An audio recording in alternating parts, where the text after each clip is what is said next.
How's everybody? Hi. Well, let's hear it from you. How are you doing? Hi. First of all, this is a pleasure to be up here. It is truly an honor to be here on a Saturday. So congratulations to you coming out on a Saturday at the end of March. You probably have exams and all these things that you need to do, but you're here. And I'll tell you this, I wouldn't have been here, but I should have been. And so I would just like to congratulate you to begin with. The next thing that I would like to bring to your attention is Gail Casper. Now, we would not be in this room, as Howard you said, but just think about what that journey was. Just think about what happened, and just think of how important that has been for our community, for Winnipeg, for Manitoba, for Canada, for the world. And that was done, and that was, they called it, I think you called it accidental leadership. But do you guys feel the passion that she exudes? And you know what? It's not good enough that she went and did this. Now she's going to Israel to do this. So what do you think? Is that not fantastic? Okay, that's not enough. That's not enough. I want her to feel love because she needs to leave right now, she says, but I want her to feel the love. What do you guys think?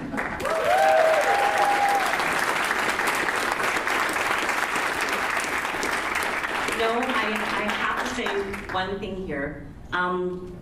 If it hadn't been for people like Mark, who in our troubled times, really respected business leaders who stood up and said, we want to make this happen. And Nick and Howard, Nick Logan, there were so many thousands of people, but really just a handful of people who, that we knew said, we're going to make this happen together. So it was the typical Winnipeg generosity of spirit that made this happen, and we all owe a huge debt of gratitude because it doesn't happen in other communities, and it only happened because all these people came together. And Mark, they've raised money for us, and we've been checks have been written that helped to build these buildings.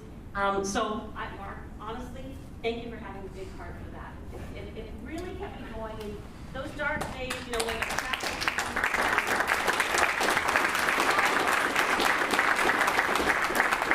Thank you, Gail. Okay, I got a few people here that came along with me, and I'm hoping they're going to be cheering a little bit for me. So first of all, we have Karen Milani. So she's our VP of HR, and she's brand new with us. She's been, how long, Karen? 3 weeks. And she, before that was with People First and with Northwest Company, and you're going to hear about people in my talk. And so she's one of the brand new ones. And we're looking for great things from you. Next to her, which I didn't realize, is Nick Logan. He's on our advisory board. I'll talk a little bit about the advisory board. So Nick, if you want to just wave your hand. Jolene Bergen is, she's manager of communications, and she put some of these slides together. Thank you very much, Jolene. And I have my wife Stephanie here, Stephanie Durain. It's Steph.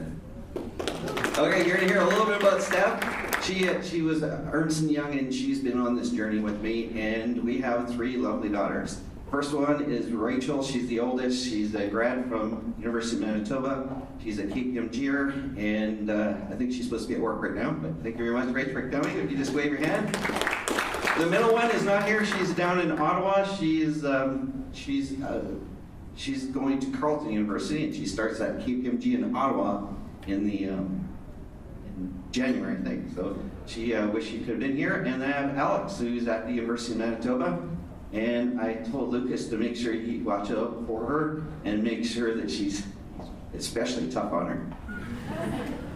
Because you're going to see how important that is in leadership. So thank you very much. I'm really looking forward to this talk. You guys ready? Okay. So I was told to talk about my journey. And I can't see the screen so well. I'm okay. I'm okay now. I can see it.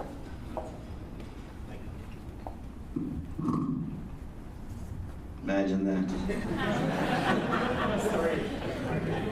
Not my fault. So I always like to start back on the farm. I grew up on the farm. That's our farm. That's our place. That's our garden. Every single year, we had to do 10 cords of wood every year. We had horses. We rode horses. We had 80 head of cattle. We had 3 milk cows. We had pigs, so on and so forth. We grew up on a farm. In Kenora, if you can imagine. Not too many farms in Kenora. That's our service station. We had this service station. We had 3 of them, my dad did. And if we weren't living on the farm, we were living in the service station. After school, this is where we went.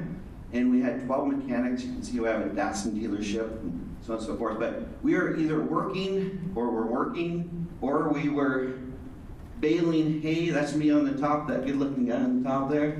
That's me riding horses. Horses require, they're not like snow machine, you can't put them away. You have to ride them every day. Rode 1 to 2 hours a day, and we did it to win. Everything with my dad was to win. And I played hockey. I played traveling hockey. I'm that good-looking guy on the left-hand side there. We played this traveling hockey, and I come from a family where we have 30 first cousins, and we're blue collar. So therefore, you don't have a mentorship program. You don't have people you go talk to about what you're going to do when you go to university. But my mom made it clear, just like Gail's family in many respects, that we were going to school. All 3 boys were going to school. So we had to do well in school. And I didn't know what I wanted to do. So what am I going to do? I'm good at math. I'm a good student. And therefore, my mom's a nurse. I figured, okay, doctor it is. He sends me to the hospital, and I go, okay, there's no way I'm going to be a doctor. I mean, she really thought it was a good idea, but I really did not think it was a good idea. And by the way, lawyer didn't come up, but this did. I was supposed to be, I was actually really good at that. So I believed that engineering was it. So I spent a little bit of time on engineering. In fact, they're building some bridges around town, and I figured, okay, this is where I'm going to go. Okay, this is not going to work for me. But this here, and it wasn't necessarily the attraction to alcohol, even though it seemed to be pretty good at that at the time. The deal was this is what we talked about around our family table is business. This is what we talked about all the time. We talked about people, we talked about business, and whether it was our farm or our business, this is what we talked about. I figured, okay, this may be something. My mom sent me to Dunwoody. I said, okay, I think I'm going to do this. Now, I'm from Kenora, therefore I had scholarships in Ontario. At the last minute in August, I have to switch from going to Ontario to coming to Winnipeg, to the University of Manitoba to take business in August. As you can imagine, I didn't get the best time slots. But that's what I did. And University of Manitoba, was it good to me? Yes, it was. It was. And you know what? I probably went too heavy on the fun side, but I do recommend you have a good balance. I would have told you I wouldn't have been here because I didn't have a good plan. I honestly didn't know exactly what I wanted to do. And I did talk to Lucas a little bit earlier, but I would have told you going to university, my worst course, I did not like it at all, was organizational behavior. But that's what I do today. I wish I would have paid more attention. The fact of the matter is, I figured it out afterwards.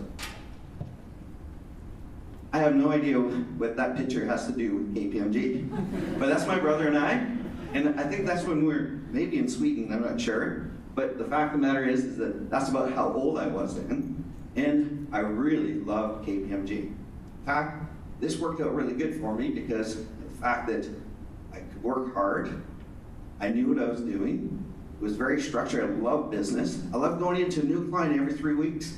So KPMG was very good, this is what I thought I was going to do. Again, almost like Gail, I thought maybe this is what I was going to do for life. But there, by the way, is my mother. And she's not what you think. She's very quiet, but she's very disciplined. And when she talks, you listen. But she told me, Mark, you can't leave KPMG. So I said, I'm coming back to the business. Of which, by the way, we did the business plan for the furniture store while I was in second year at the Asper School of Business. We convinced the family that we're going to go into the business.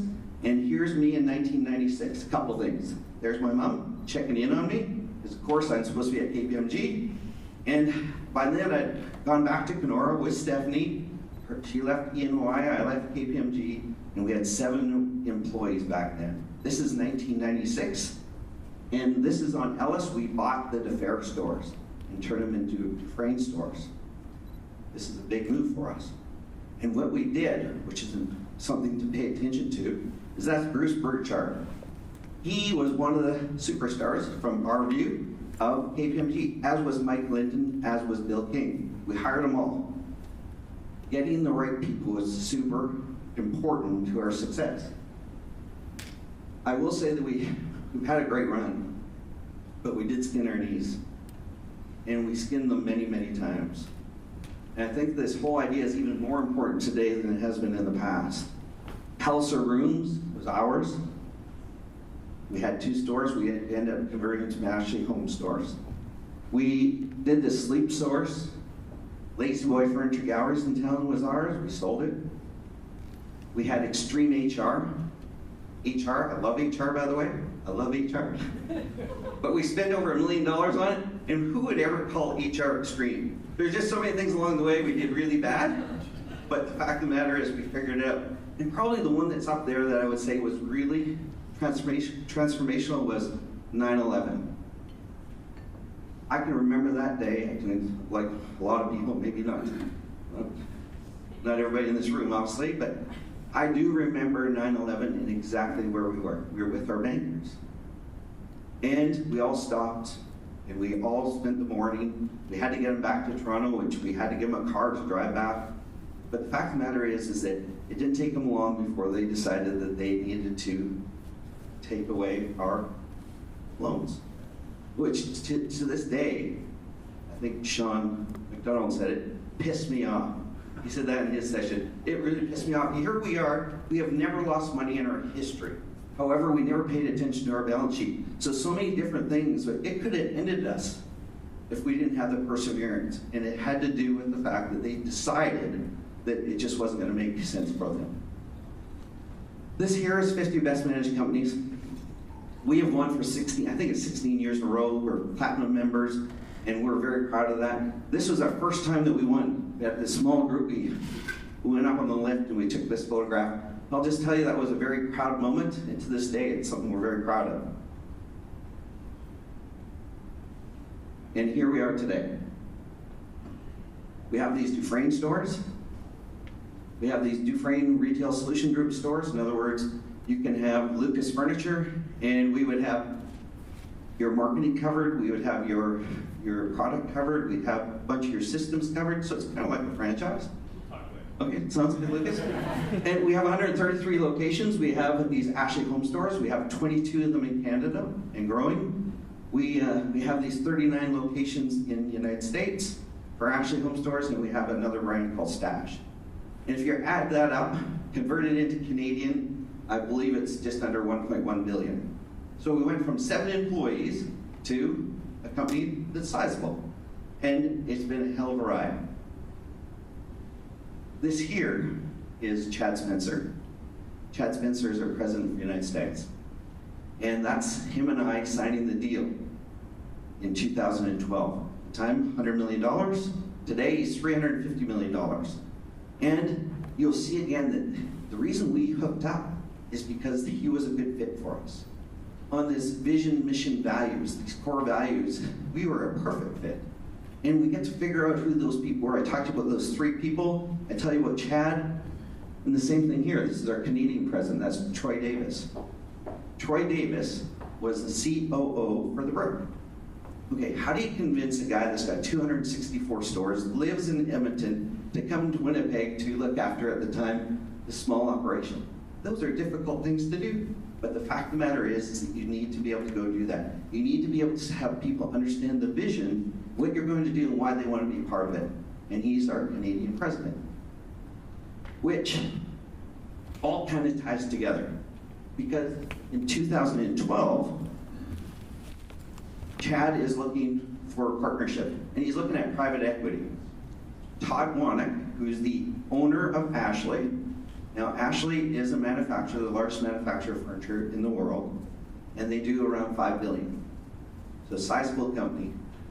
Todd calls me up and says, Mark, will you buy them? And I said, okay, we'll consider it, which of course we did, as long as you relook at the strategy of your home stores, because you're a manufacturer. We're a retailer, and you know what? We've done a nice job, and you know what? I believe that what got us here isn't going to get us to the next level. So we had him up all through 2013. He would fly up to Canada, to Winnipeg, and he would meet with us.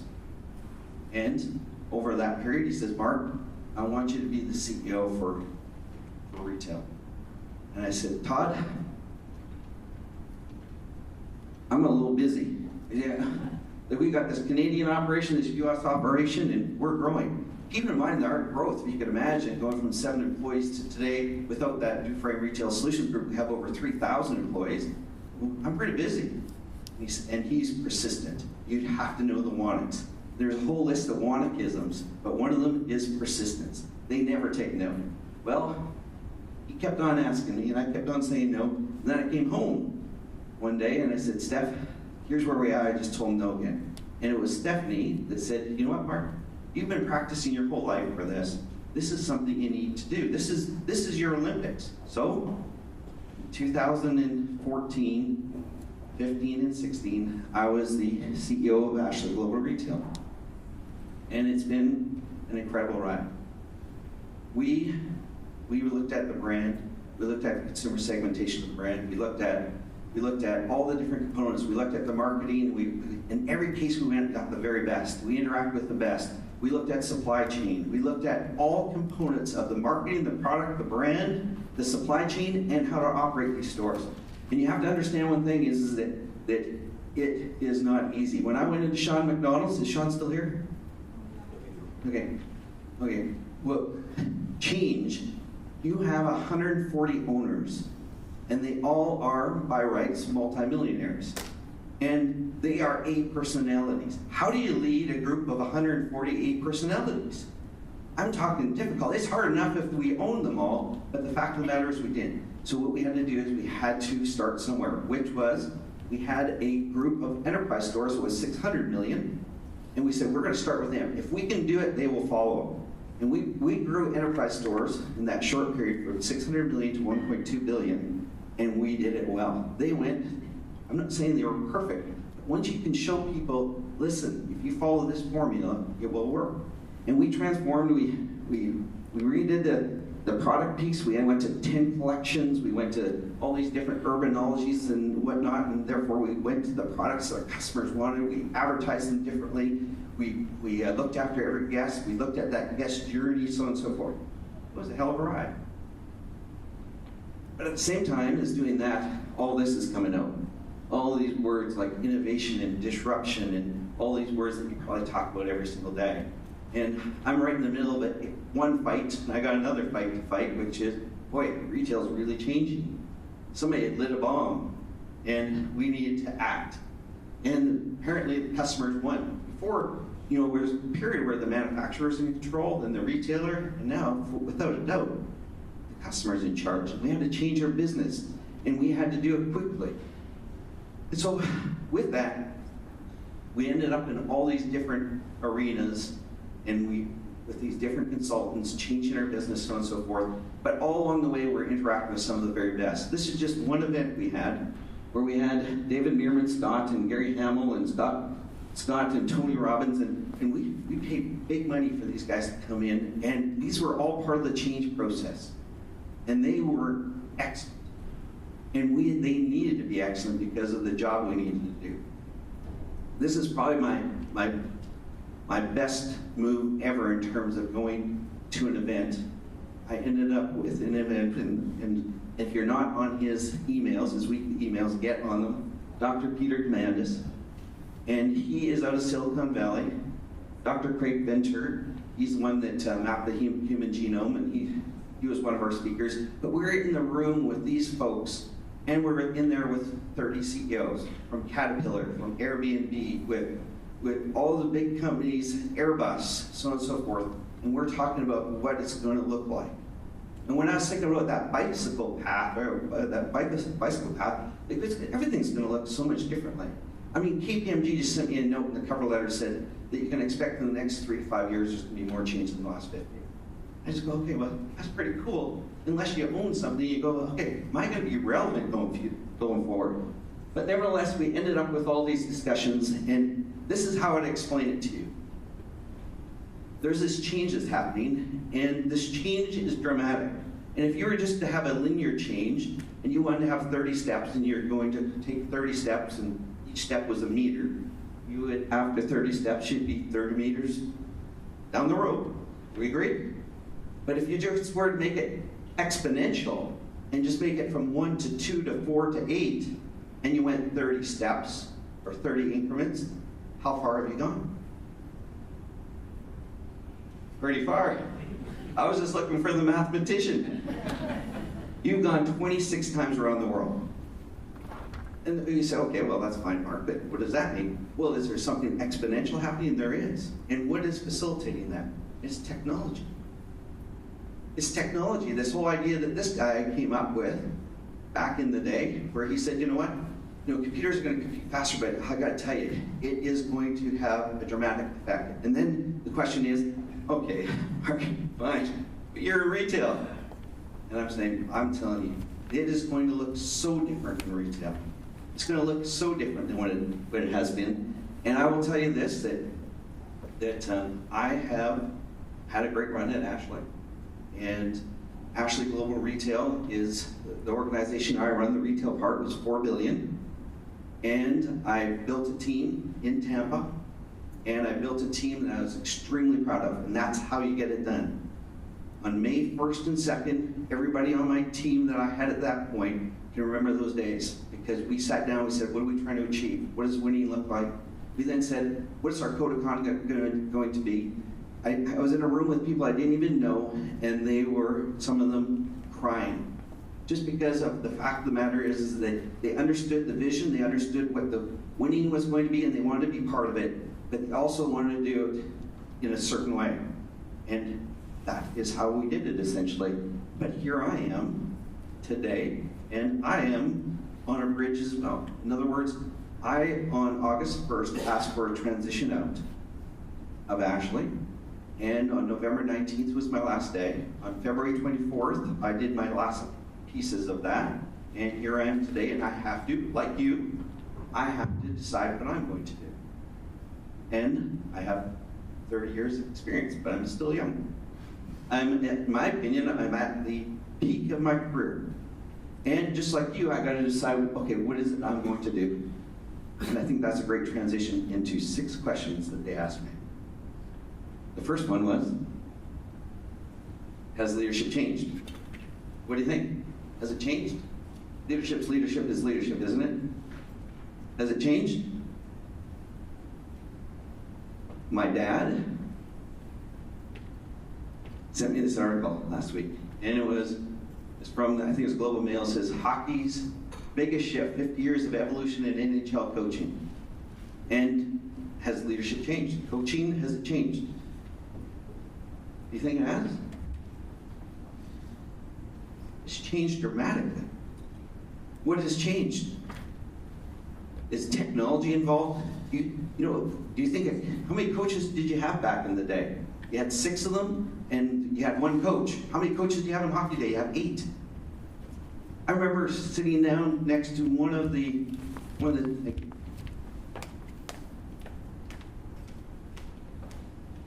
NHL players, Jets. He says, what do you eat? I said, whatever they tell me. What do you do for exercise? Whatever they tell me. When do you sleep? When they tell me. But the point is they cover everything off, and they don't go in straight lines, and so on and so forth. That the coaching has changed, leadership has changed dramatically. Just even think about how we say, if you want a good lesson, go into nonprofit. And I personally was at St. Mary's Academy as a chairman for a number of years, and we had a lot of change to do because the sisters were getting older. 5 minutes? Oh my Lord. Okay. The sisters are getting older, and we are in a situation where we've got to change a lot. And who's around the room? There's other leaders, and they're strong leaders, and you've got to be able to get them to go to your side and be able to pull in behind your vision. It's very difficult. And I would just say to you, has leadership changed? Absolutely has. Who has had the most impact on you as a leader? Well, my dad has. My dad, he reminds me of your dad. He goes extremely hard every day. Everything's about, we got to go, there's no rest. And you saw how I grew up. And he has done that. He sends me books. And I just had one here. And he reads them. And then as I'm going home at night, he gives me the summary of them. And he has those discussions with me. So he has. And the Wanniks and their Wannikisms. The Wanex own this multi-billion-dollar organization, and they understand leadership. Huge influence on me. I believe that I am twice the leader I was 3 years ago. Dr. Nito Cobain, you need to Google him, watch his videos. He transformed High Point University, and he was my personal coach as a CEO, and he had a lot of influence. But that man there, Larry Rogers, is a Winnipegger. He doesn't live in Winnipeg, and he was the CEO of Sealy for the World. And 20 years ago, he picked me up as his mentee. He is my mentor, and for every week, for 20 years, him and I have a conversation. He knows my wife, he knows my parents, he knows my daughters, he knows my business, he knows me, and he can tell me things that others just wouldn't tell me. So I'll just say, you know what, being a mentor is incredibly important, but you gotta carefully select them. It's like a marriage.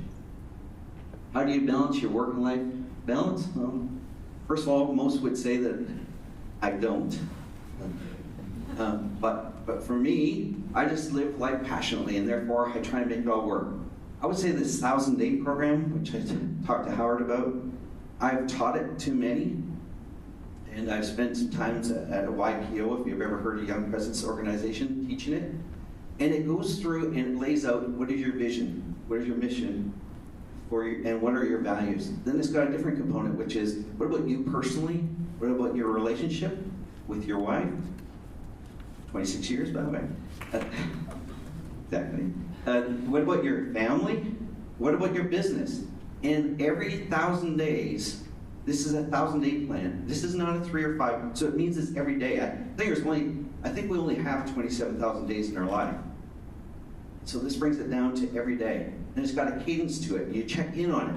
I check in on mine weekly. And I do that on Monday, which is Sunday night, between Monday, and you reindex, because the fact of the matter is, you have to have that kind of focus in order for you to be able to move this along. So I'd love to spend time at some point with the 1,000-day plan. But there's other pieces. That's my daughter, Elizabeth. That was last week. We went skiing together in Quebec. That's my daughter, Alex, who just had to leave. But we went skiing on the West Coast. And that's my friends. We're riding a bike, not on a trail, but in the mountains in Phoenix. And so and that's the human race, means you look at that. So but the point is, if I didn't have a 1,000-day plan, and if I didn't understand what was really important in terms of good friends, because I do believe I have good friends, good enough that I could call probably 6 to 10 people, and wherever they were in the world, they dropped everything and helped me out. And I just think that's so important. That's got to be part of your plan. That's got to be part of your plan, and it's just not all about the business, but they're all related.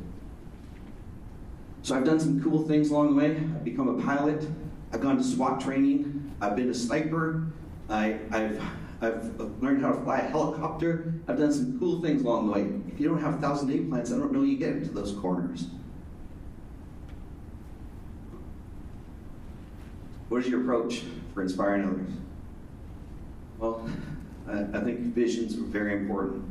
I think this whole idea that it's different for everybody. And I think I heard a lot of that. Even though I wasn't able to attend the sessions, I got the flavor that if you got a list and there's 1,000 things to be a leader, I think it's different for everybody. I think for me, for example, a level of humility is really important. I don't know that to be on Donald Trump's list. And so I would just say to you, there's a whole bunch of things that are incredibly important in order to inspire others, but you have to be able to define what winning is, and you have to be able to get a group of people to go through a wall with you. And it doesn't have to be them all. And you know what? Celebrate if certain people don't want to go with that wall, through that wall with you. And make sure you got the right people to go do it. Make sure it's worthwhile. Things like social responsibility and giving back and being able to participate in things like this are really important to an organization. Most difficult decision, that's our 30-year anniversary that we just had. I would just say this, is that it's always around people.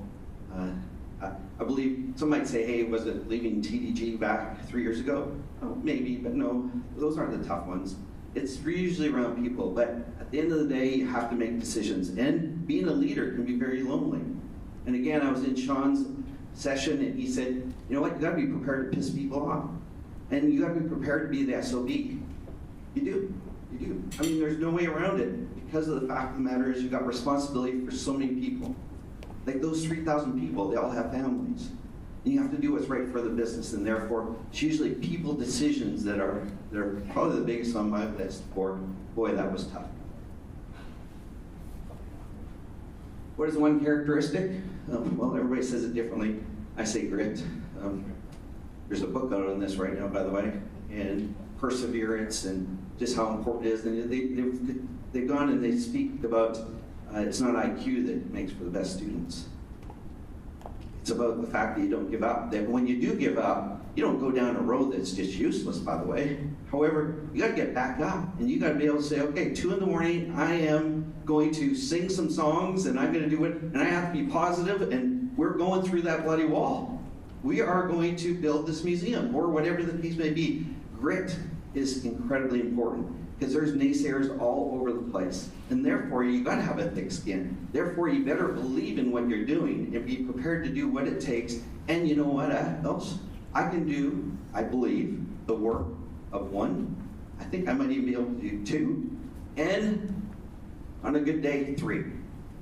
So I work hard. However, it's 3. So therefore, I better be able to get a group of leaders that are prepared to get a group, because at Ashley I had 20,000.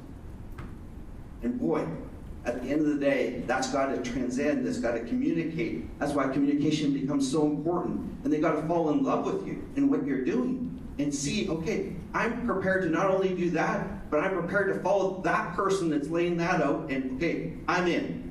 Just tell me what I need to do, and that's what you need. An organization, I believe, needs to have different groups of people, though. Therefore, not everybody has to be fanatical. I'll be the fanatical. I need a group that needs to be fanatical. Then I want professionals, and then I want people that want a job. But even here, I want them to be engaged. I want them to say, hey, listen, this is a company that I want to work for. I believe in this. Okay. Want to give you a couple things. See if you've got some takeaways here. Number 1 is that I believe in this. People accuse me of this. In fact, they say, if things are going too smooth, then Mark comes in and stirs them up. So I say, you know what? If you feel you're under control, you just ain't going fast enough. That's the way it is. And I wish I could tell you this story. That's the guy that almost won NASCAR. I'm not a big NASCAR fan, but that's my wife Stephanie and my best friend since 5 years old. And we went to that. I wish I could tell you that story. He did win that race. It was a beautiful race. Grit. Number 1. I'm saying, you know what? Get grittier. I mean, if nothing else, whatever you do, pick it up and stick with it. You need a plan. I told you, my university years would have been even better if I would have had a plan. I don't mean over-planned, and I don't mean to, get so anal that you just, you're not going to have any fun. But get a plan and check in on that plan and be prepared to change the plan. I think I've written my 1,000-day plan 12 times. And if you count the iterations in getting a plan, it would be way more than that. So get a plan and be prepared to change that plan. Pick a field. I know when I was in your chair, there were certain fields that people told me, you need to look at this field. I'm saying, pay attention to that, but make sure you love it. Okay, so do you guys think that maybe technology, like today's marketers, do you know that they're more mathematicians than they are creative? Therefore, if you're in marketing, I would say, I'm hoping you're loving mathematics, because the analytical marketer is so important, and just that journey that you're sending customers down and the interactions they're having with social and digital is so important, and you better understand it. But my point is this: pick a field that you love, and that will mean that because you always got to be educated, you always got to be curious, and to be curious means that you have to love it. If you don't love it, no fun. It will not be a good time for you. So pick your field. Mentor, so important. But understand it's a marriage. So I think that a lot of people might go down the road as, I need a mentor, and it's superficial and all the rest. I'm saying, okay, if you really want a mentor, understand you need to pick each other. And I believe that if it's going to work really good, I was very fortunate, 20 years from a CEO of a national organization, and he speaks to me every week. And he considers himself today to be my second father. And that's the pride that we have in each other. And I'll just tell you that if you're going to have a mentor, I would recommend, even if it's going to be fairly superficial, go ahead, but boy, if you could get one that you could commit to each other, that is fantastic. Change? Okay, that's a given. So therefore, embrace it. And we, again, went through the 8 steps. I took a list of them. I got to tell you, I put our leaders through a 13-week university course on change, and we decided what change was going to be for us, and how we're going to change, how we're going to do small change, big change, in-between change, what it's going to look like, and what change management is all about, what it looks like, and how you bring people along for the ride. All the things we talked about today. I'll just say this. If that KPMG covering letter is true, which I believe it is, there's going to be more change in the next 3 to 5 years than the last 50, then damn it, you guys better pay attention and be good at it. And embrace it. If you don't like change, I'm sure there's something for you. People, I don't know that I did a good enough job, but every one of our successes along the way had to do with people that I can point to. I told you at KPMG we grabbed those 3 people. And then Chad Spencer, and I told you about Troy Davis, but there's just many others along the way. If I went to AGR, it all came down to people. It was about going to get that person, and that person being right for us, and them being able to get the results. Once again, I could maybe do the work up 1, 2, or 3. Beyond that, it's about getting that team of people, that group of leaders, that we're going to go, and we're going to go shoulder to shoulder, and we're going to roll together. So I just think that that is huge. And I even brought people with me to AGR. And I have to tell you that I'm so proud of where they are today. Left some people back behind in Tampa. Trump didn't kick them out yet. And I'll tell you this, is that the fact that, once again, that you're here, the fact that Howard had this vision, I wish I knew the genesis of it all, but the fact that you're here on a Saturday, having these interactions, because you could have went on YouTube, you could have listened to somebody you could have went to a conference, read a book or whatever, but you're interacting with real people. And I think this idea of going to see it and see what it looks like and talking to people that have really done, so important. And so I just would like to say thank you to Howard for inviting me, and Howard for having this vision, and Arissa, thank you very much, and Lainey, fantastic job all around. Really privileged to be here, really privileged to be able to have this talk with you. So I think I've got blasted through my time, including the Q&A, but thank you very much.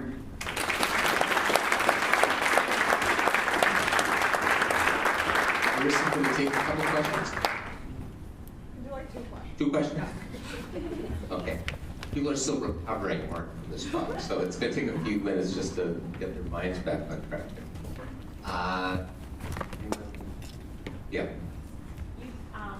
I love everything you said, and I've written down the Mario Andretti quote because I think that's going to be my go-to quote. But you've also always been known for having a great heart, and it's not just about the business. So where did that come from? Like both your community and your passion for strengthening the community? Well, I think it boils down to that if you're grateful for what you've achieved and you understand, okay, what am I doing this for in the first place? If you were able to do a good job on that plan, you would understand there's reasons why we go through this, what we do. And therefore, it's partly given back, and it's partly a social responsibility. And as you can imagine, going down the United States is a little bit different. I always you'll see my bag has a Canadian flag, so proud of it. And I was never called a communist, but I was always accused of being a little socialist. And by the way, I consider myself to be right-wing, but this idea is that, okay, at the end of the day, there's only so much money you would need as an individual, but an organization, when it's healthy, and you're able to show people that if we can become healthy, we can have an effect on others. And we've been very disciplined in that, as you know. In other words, we try and make it certain areas that we pay attention to, not because the other ones aren't important, but just so that we can make a difference in those. So I think that even today, I think the millennials, it's more important. I know I started getting shocked by some of the questions I get in interviews about, hey, what are you doing in this area? And so I would just say that it's something that's very important to me and to our organization, but I think it's just more important to everybody. Josh? Okay.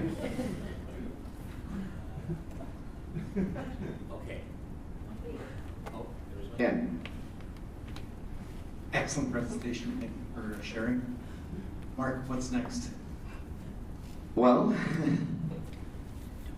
I'll say this, is that what we've done since February 24th, which is a month yesterday, is if you went into our big room in Winnipeg, we would be laying out what we think is the future for furniture retailing and where we are and are we relevant going forward, and that what kind of investments we need to make and what's going to be important to get operating expenses down or to, brand and all the rest. So we've laid all that out. The question is, how are we going to tackle it?